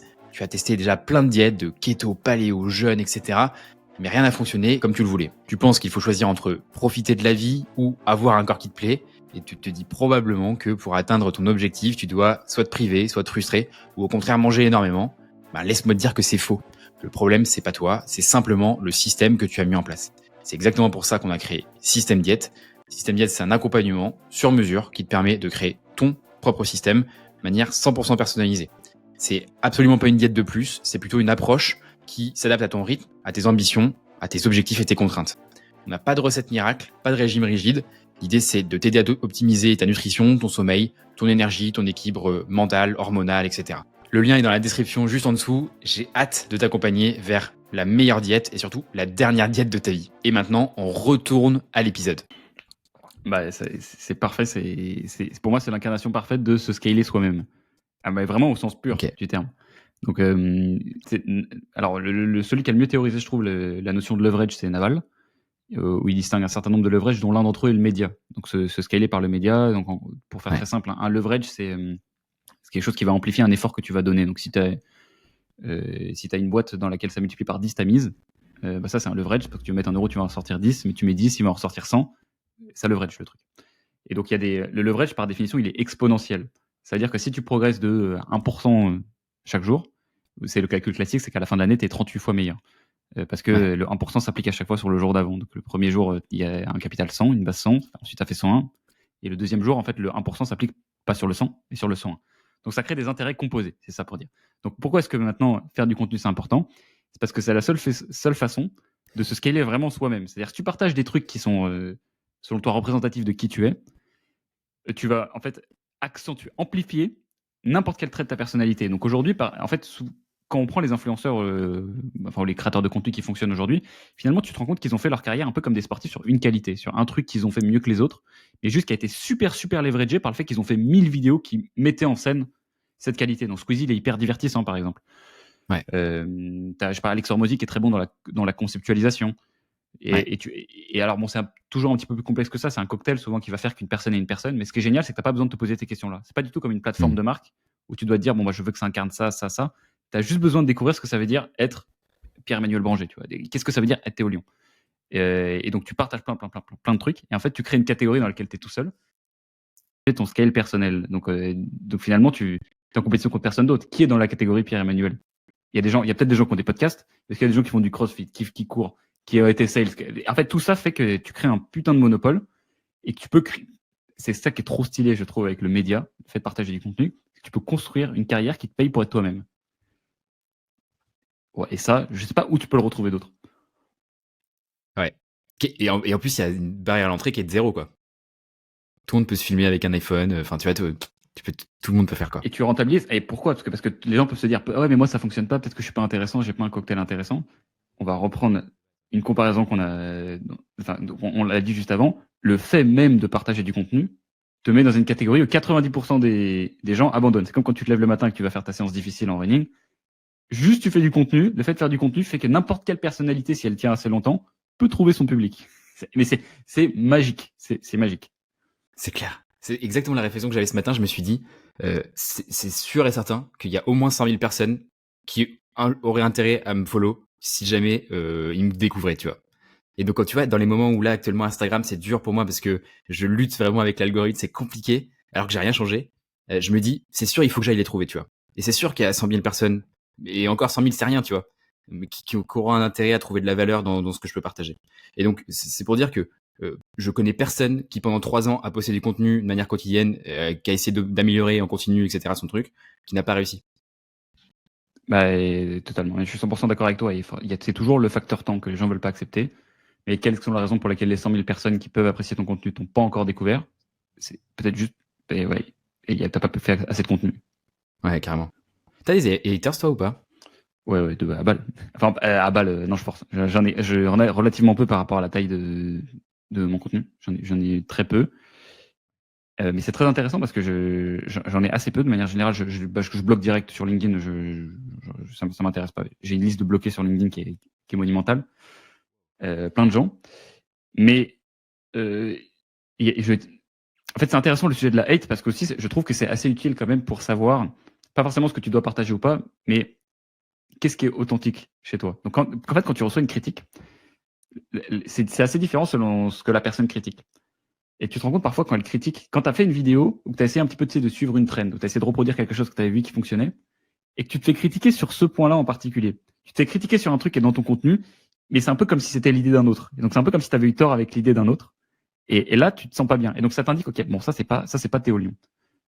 Dans ce cas-là, qu'est-ce qui est Théo Lion? Et donc typiquement, j'ai fait une vidéo il y a pas longtemps, là, sur un petit manifeste d'1h10 que j'avais sorti en podcast et que j'ai sorti en version raccourcie sur YouTube, où j'ai reçu au début des critiques qui étaient sur les idées et enfin des trucs assez construits. Et ça m'a pas dérangé. Ça m'a pas dérangé parce que parce que c'était des choses dont j'étais fier de cette idée-là. C'était vraiment un truc qui était moi-même. Alors après, t'es d'accord, t'es pas d'accord, peut-être qu'il y a plein d'objections, comme dans toutes les idées, mais j'ai pas eu honte d'avoir partagé ce truc-là. Donc je trouve qu'il y a un sujet dans la hate qui est quand même intéressant et que tu ne peux pas découvrir, je trouve, par d'autres biais qu'en te faisant haïr, en te faisant critiquer par quelqu'un.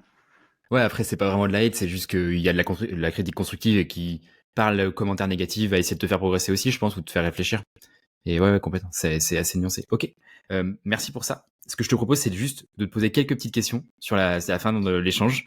Et l'idée, c'est d'être le plus synthétique possible, mais je sais que c'est pas notre point fort à tous les deux. C'est quoi ton rapport au divertissement, au jeu, à l'amusement? Je pense qu'il en faut le plus possible. Okay. T'arrives à jouer? Ouais, j'arrive à jouer. C'est le dernier épisode de mon podcast. Qu'est-ce qu'un jeu? Qu'est-ce qu'un jeu? Il faut qu'il y ait un certain nombre de choses qui soient dans un jeu pour que ça soit un jeu. Alors tu m'as dit d'être synthétique, donc je vais pas me lancer dans la démonstration.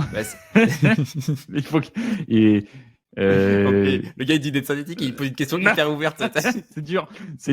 Mais j'en parle dans le dernier épisode du podcast qui s'appelle Un juge ne juge pas, dans lequel c'est la deuxième pendule, c'est de faire de son travail un jeu. Et tu te rends compte, pour qu'il y ait un jeu, il faut qu'il y ait une victoire claire, une perte claire. Il faut qu'il y ait des règles du jeu. C'est ça où les gens sont pas bons souvent, c'est qu'ils fixent pas les règles. Ils sont prêts à tout pour gagner, ou alors ils ne font rien pour gagner.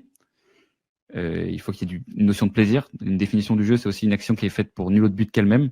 Donc c'est important aussi d'avoir une notion quand même de plaisir dans son travail, sans forcément. Ça veut pas dire qu'il faut transformer ses passions en travail et que c'est la seule façon d'avoir un taf qui se satisfait. Et en fait, il y a plein de composantes. Quand tu prends vraiment un jeu, tu te dis que tu peux reprendre plein de mécaniques et les foutre dans ton travail et que ça manque cruellement dans la plupart des tafs. D'ailleurs, tu vois, genre, c'est une question que j'ai aussi, c'est Red Total Millions, c'est pas vraiment lié à Kudak en soi, c'est vraiment toi. Ouais. Moi, je me demandais vraiment quel est l'intérêt de faire un podcast, quoi, parce que est-ce que ça t'apporte vraiment du lead? Non, pas du tout. Ouais, c'est ça. Non, je sais toujours pas aujourd'hui. Pour le kiff. À ce jour, je ne sais pas. Intéressant. Mais tu continues à construire ta marque personnelle. Je pense que c'est assez fort. D'ailleurs, c'est marrant parce que c'était la première question que je voulais te poser au tout démarrage de l'échange. C'était quand on m'a dit que quand j'ai dit à un pote à moi qui s'appelle Alexis Michela, peut-être que tu connais, il a fondé le podcast Tribu Indé. Il m'a dit, je lui ai dit que j'allais t'interviewer. Et il m'a dit, et on parlait de la réussite de ton podcast et que c'était, un modèle de réussite, tu vois, et que c'était cool et que c'était assez atypique pour justement ce que tu renvoies en termes d'organisation, etc. Tu vois, où c'est un peu fait ce que je disais à l'arrache tout à l'heure, en tout cas en termes d'image de marque. Et en fait, il m'a dit, ouais, mais Théo, il a la street avec lui. Je sais pas ce que ça veut dire, mais c'est marrant. Moi non plus. Et du coup, la question que je voulais te poser, c'était, ça veut dire quoi d'avoir la street avec toi? Ouais, putain, j'en sais rien du tout. C'est quoi? Ah ouais. Je sais pas du tout. Moi non plus. Alexis, si jamais tu veux que j'ai interviewé hier, du coup, si tu veux vraiment intervenir avec grand plaisir, on t'embrasse en tout cas. Peut-être que c'est juste le fait d'avoir une commute, tu te dis en fait peu importe, si j'avais lancé un truc même fait avec le cul, j'aurais peut-être eu 2-3 auditeurs. Mais... Ouais, mais je pense qu'il y a un truc un peu, tu vois, peu importe la qualité de ce que tu renvoies, en fait, t'as tellement une personnalité forte et des idées claires, une manière de présenter les idées ABC, tu vois, qu'on retrouve un peu dans le côté prépa, où tu vois, dissertation, tu vois, c'est clair ce que tu lui apportes. Du coup, je pense que c'est surtout ça, tu vois, ce truc-là, je pense. En tout cas, c'est la lecture que j'en fais. Peut-être, mais c'est intéressant parce que ça prend du temps, je trouve, à trouver qu'est-ce qui fait. On en revient à la même question. Qu'est-ce qui fait, tu vois, Pierre-Emmanuel? Qu'est-ce qui fait? Et ça, c'est pour ça aussi que le contenu s'articule dans le temps. C'est pas juste une affaire de quantité, c'est une affaire de réflexion sur soi-même, de comprendre. Genre, ces exercices, tu peux les faire très simplement. Moi, j'aime bien faire des exos de prendre une personnalité qui a réussi dans un secteur, et d'essayer de se dire si tu la foutais dans un autre secteur, qu'est-ce que ça fonctionnerait. Donc, par exemple, qu'est-ce que tu peux prendre? Genre, prends Philippe Etchebest. Si il lançait une chaîne YouTube, il mettrait quoi? Et en fait, ces exercices-là, ça va te poser la question, ou s'il lançait un produit, ça serait quoi? Et là, tu vas essayer de te dire, OK, que représente Philippe Etchebest? Et là, en te posant ces questions, si tu le fais sur toi-même, donc si je lançais, en fait, quand tu te lances sur des nouveaux leviers, c'est peut-être pour ça aussi d'ailleurs que le podcast est utile pour moi, même s'il me rapporte pas de lead. Ça m'a forcé à se poser cette question, qu'est-ce que j'aurais envie de partager? Donc j'ai repris le branding Road to 10 Million, qui était un truc que les gens aimaient bien.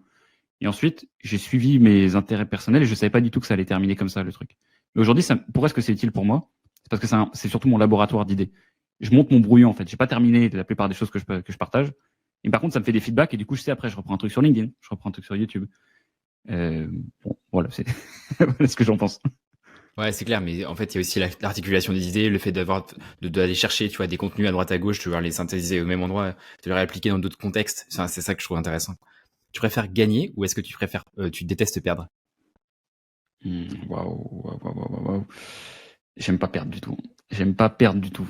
Ouais. Aïe, aïe, Je aïe. préfère. Et franchement, c'est incroyable. Ouais. Plus on avance sur le podcast, c'est l'une des questions que je pose à chaque fois, et c'est tout le temps ça. Il y a de très rares exceptions sur le fait de adorer gagner, mais c'est hyper rare, quoi. Bah, Cédric Doumbé, quand je lui parlais à HEC, il disait ça. Il disait la même chose. Il disait, moi, ce qui me motive le matin, c'est de m'imaginer en train de perdre. Et je me fais, non, je peux pas perdre.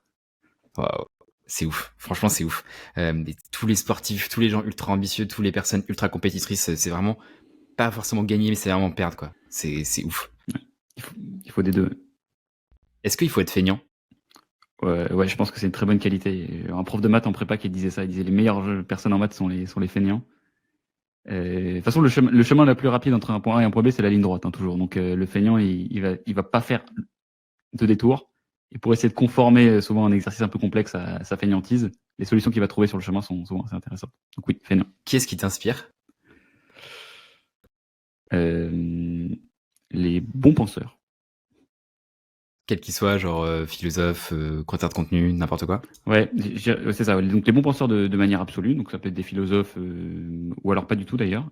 Et sinon, les intersections intéressantes de domaines. Genre un Cédric Doumbé, ça me fascine, pour évidemment, parce que c'est la croisée comédien combattant, mais très bon dans les deux. En termes d'enfance, tu dirais que tu étais un enfant comment et quelle éducation en tant qu'enfant t'as reçu? J'ai reçu une éducation alors très bienveillante. On m'a appris, en fait, si je devais résumer ce qu'on m'a appris à être gentil. Mais donc forcément, on m'a pas appris le reste. On m'a pas appris à être violent, on m'a pas appris à me défendre, on m'a pas appris tous ces trucs-là. Donc c'est des trucs que j'ai dû apprendre par tout seul, par moi-même. Et parce que j'ai eu un peu une enfance. Moi, j'ai grandi à Versailles, hein, donc à Versailles, je veux dire les stimulations extérieures violentes ou je sais pas quoi, t'en as pas beaucoup. Hein. c'est pas un quartier chaud du tout. Et j'étais dans des établissements privés, ce qui m'a apporté une super éducation académique, mais qui m'a pas appris tout le reste. Et c'est aussi pour ça que je pense que je vais certainement refaire quelque chose dans les sports de combat peut-être derrière. C'est parce que j'y vois un truc qui complète bien quelque chose que je n'ai pas. Je travaille sur une faiblesse. Ok. La violence, du coup. En fait, c'est plusieurs choses à la fois. C'est le courage, surtout d'abord. Et après, c'est le fait de la fermeté, tu sais, le fait d'être capable de pas être inoffensif, mais d'être pacifique. De se dire, tu vois, faut avoir la capacité quand même d'être violent et de choisir de ne pas l'utiliser. Je trouve ça beaucoup plus stylé que d'être un pacifique parce que par nécessité. Ouais, clairement, c'est des choses qu'on a déjà pas mal traitées dans le podcast, et effectivement, pour être pacifiste, si t'es pas un monstre, c'est pas possible, quoi. Voilà. La citation de Jordan Peterson, on fait pas mal de, bref. Vous avez compris, les gars qui m'écoutent toutes les semaines, vous le savez que c'est. Je la connais très bien, je vois très bien cet extrait. Je vais le voir à New York d'ailleurs dans un mois là. Il fait une petite conférence. C'est la première fois que je vais à New York. Trop stylé. Je me déplace carrément pour le voir. C'est fou. Mais alors, tu vois, je sais pas pour toi, mais je l'apprécie, je le savoure beaucoup plus en audio qu'en livre pour le coup. Tu vois, j'étais assez déçu, pas déçu, mais j'ai pas trouvé ça incroyable son 12 Rules for Life. Mais par contre, en prestance, en charisme, en audio, c'est incroyable, quoi. Ouais, en podcast, il est incroyable. Ces passages chez Modern Wisdom, ça fait partie de mes podcasts préférés. C'est incroyable. Franchement, tu vois, maintenant, j'écoute vraiment les podcasts en mode méta, où tu vois, je regarde plus le questionnement, la manière d'articuler les idées, plus que le fond des idées en lui-même. Et je me dis, ces mecs-là, ils sont tellement balèzes, quoi. Ouais, là, t'es devenu un podcasteur officiel. Aïe. On essaye, hein. C'est quoi ton idée contrarienne? Enfin, t'en as plein, du coup, I know it. Mais c'est quoi l'idée contrarienne que tu aurais envie de partager aux éditeurs? Alors, je sais pas si c'est la plus contrarienne, mais celle que je préfère, c'est être égoïste. C'est une très bonne façon d'être altruiste. Vas-y, explique. J'ai un peu bugué sur altruiste. T'inquiète. Il y a une citation que j'aime bien, c'est que on ne nourrit pas les gens avec le contenu de sa coupe, mais avec ce qu'il en déborde. Et donc, je trouve que le meilleur moyen, tu vois, c'est de prendre responsabilité de soi-même d'abord. En fait, tu peux pas prendre responsabilité des autres si t'as pas pris responsabilité de toi-même. Ok, trop cool. Merci beaucoup. On peut terminer sur ça, Théo, si tu veux. Merci à toi. Merci Théo, c'était trop cool de te recevoir. Où est-ce qu'on peut te retrouver? Du coup, je pense qu'on a quelques indices, mais quand même. La transition la moins coûteuse pour une personne qui écoute ça, c'est d'aller sur le podcast. Mais sinon, vous pouvez aller sur Instagram, théo.le.lion. Et continuer à mettre des notes sur le podcast de Pierre-Emmanuel, parce que tu me fais chier dans les charts. T'es souvent plus haut que moi, ça m'énerve. Chaque fois que je te vois, tu sais, c'est comme ça que j'ai découvert ce podcast. Vrai, J'étais en entrepreneuriat, je fais, putain, il y a un solocast qui est devant moi. Et du coup, je suis allé écouter. Ah, Via c'est ça. génial. Ah, j'adore. Ouais, j'essaie de faire Ouais. la bagarre sur la chat. Je trouve ça hyper drôle. Après, je vois que toi, t'as souvent des épisodes. T'as un épisode qui va péter fort, quoi. Tu vas arriver direct dans le top 10. Mais en fait, c'est marrant parce que c'est hyper imprévisible, hein, le classement, hein, par jour. Ouais. Il y a plein de choses, mais hier, j'ai demandé à ChatGPT les trucs. Bon, il en sait pas plus que nous. Mais par contre, ouais. Moi, en fait, mes épisodes se classent assez bien en termes d'écoute. Je suis toujours top 10, entrepreneuriat écoute. Mais par contre, le podcast est rarement dans le top 10. Alors que toi, tu y es souvent. Trop bizarre. C'est ça qui me. Voilà. Yes. Mettez des notes, mettez des reviews. Et allez. Mettez des notes. Et mes chers auditeurs, allez, mes petites beautés, comme j'aime bien vous appeler, et allez mettre des reviews à Théo qui essaie d'aller atteindre les 1000, je crois, les 1000 notes. Ouais. Et donc, t'en es pas très loin, je crois, de mémoire. Je suis à 650 sur Spotify. Et t'as fait 70% du chemin si on est. Mais c'est long, c'est long, long, tu vois, c'est tu le sais, c'est long. Franchement, Hein. c'est hyper long. Et je trouve que c'est assez ingrat comme truc parce que ça prend 2 secondes de mettre une note, tu vois. Genre, enfoiré, tu m'écoutes une fois par semaine. Écoutez, il fait allez, bisous, je me casse. Allez, ciao. Non, mais tu vois, genre, tu partages 1h30, ça demande un taf de ouf de synthétiser les contenus, les vulgariser, les communiquer. Mais 5 étoiles, fais croquer, frère. Ouais. Pourquoi t'attends? Enfin, allez. Ouais. Bon, bah écoutez, ça fait une bonne conclusion, je pense, à nous mettre un peu de cœur, des follow, des likes, des messages d'amour, plein de messages d'amour à Théo. Je vous souhaite une très très bonne semaine, mes petites beautés. Et puis je vous dis à lundi du coup. Et encore une fois, pour être dans le top 10 des épisodes, des épisodes et des podcasts sur Apple Podcast. Merci Théo, c'est trop cool. Ciao. Allez, merci à toi.